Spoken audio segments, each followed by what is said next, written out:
Tuesday, November 7th. Focus. Rejoice in hope, be patient in tribulation, be constant in prayer.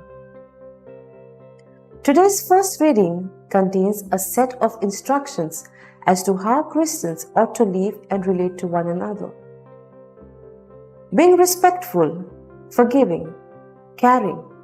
Although difficult, we have Jesus who gives us unlimited grace and who himself set a perfect example by being patient, compassionate, and merciful.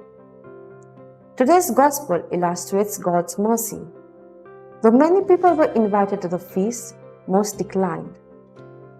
Fields, oxen, marriage represents our work and family life. Our vocation, our task should stem from a relationship with God. What is the host's reaction? Does he cancel the banquet? He does something startling in his generosity.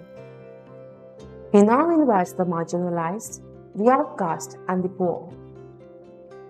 Jesus wants his banquet table to be filled with everyone God has created. His grace is free and he wants to share it with all.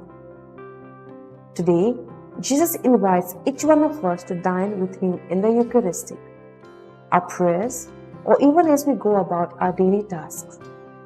He wants to be a part of our joys and sorrows. He enjoys being with us and is delighted even when we take the smallest steps to set aside selfishness, forgive others, or reach out to someone in need. Every time we make an effort to love our neighbors and live pure and holy lives, we are accepting Jesus' invitation. Fruit. Let me listen to the voice of Jesus today and strive to be holy.